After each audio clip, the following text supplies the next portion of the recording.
যাদের নামাজ পড়ার সময় দুনিয়াবি চিন্তা মনে আসে বা নামাজে অমনোযোগী তৈরি হয়, তারা ভিডিওটি শেষ পর্যন্ত দেখার অনুরোধ রইল। হযরত আলী রাদিয়াল্লাহু তাআলা আনহুর কাছে একজন ব্যক্তি এসেছে।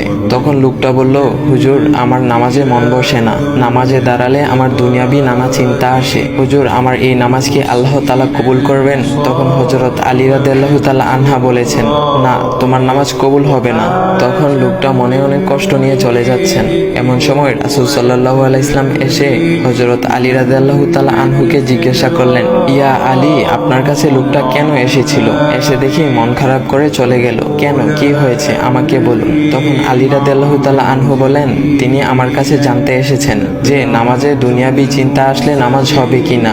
আমি বলেছি, না, তোমার নামাজ কবুল হবে না। রাসূল সাল্লাল্লাহু আলাইহি ওয়াসাল্লাম তখন বলেন, ইয়া আলী, আপনাকে আমি একটা চাদর উপহার দিতে চাই, তবে একটা শর্ত আছে। আলী রাদিয়াল্লাহু তাআলা আনহু খুশি হয়ে বলেন, ইয়া রাসূলুল্লাহ, কি শর্ত তা বলুন, আমি আপনার সকল শর্ত মেনে নিব। বুঝতেই তো পারছেন রাসূল সাল্লাল্লাহু আলাইহি ওয়াসাল্লামের চাদর বলে কথা। তখন রাসূল সাল্লাল্লাহু আলাইহি ওয়াসাল্লাম বললেন, ইয়া আলী, আপনি যদি এই মুহূর্তে 2 রাকাত নামাজ একনিষ্ঠভাবে পড়তে পারেন দুনিয়াবি সকল চিন্তা দূর করে, তাহলে আমি আপনাকে সেই চাদরটি উপহার দেব। আলী রাদিয়াল্লাহু তাআলা আনহু বলেন, এটা তো সাধারণ ব্যাপার। আলী রাদিয়াল্লাহু তাআলা আনহু তখন নামাজে দাঁড়িয়ে গেলেন আর তিনি নামাজ পড়তে শুরু করলেন। এমন সময় তার মনের মধ্যে শুধু ভাবনা চিন্তা আসতে শুরু করলো, আচ্ছা, আমাকে যে রাসূল সাল্লাল্লাহু আলাইহি ওয়াসাল্লাম যে চাদরটা দিবেন, সেটা কি ফাতিমার চাদর নাকি রাসূল সাল্লাল্লাহু আলাইহি ওয়াসাল্লামের? আচ্ছা, চাদরখানা দেখতে কেমন হবে? এই বিভিন্ন বিষয় নিয়ে ভাবতে লাগলেন। তিনি ভুলেই গেছেন যে দুনিয়াবি চিন্তা নামাজে আনতে রাসূল সাল্লাল্লাহু আলাইহি ওয়াসাল্লাম নিষেধ করেছেন। এর মধ্যে আলী রাদিয়াল্লাহু তাআলা আনহুর নামাজ পড়া শেষ। আলী রাদিয়াল্লাহু তাআলা নামাজ শেষ করে রাসূল সাল্লাল্লাহু আলাইহি ওয়াসাল্লামকে বলতেছেন, ইয়া রাসূলুল্লাহ, আমি আপনার শর্ত মেনেছি, এখন আমাকে চাদরখানা উপহার দেন। রাসূল সাল্লাল্লাহু আলাইহি ওয়াসাল্লাম বলেন, ইয়া আলী, আপনি কি একনিষ্ঠভাবে দুনিয়াবি চিন্তামুক্ত ছাড়া 2 রাকাত নামাজ পড়েছেন? তখন আলী রাদিয়াল্লাহু তাআলা আনহা মুচকি হেসে বললেন, না ইয়া রাসূলুল্লাহ, আমি আপনার চাদর নিয়ে অনেক কিছুই ভেবেছি।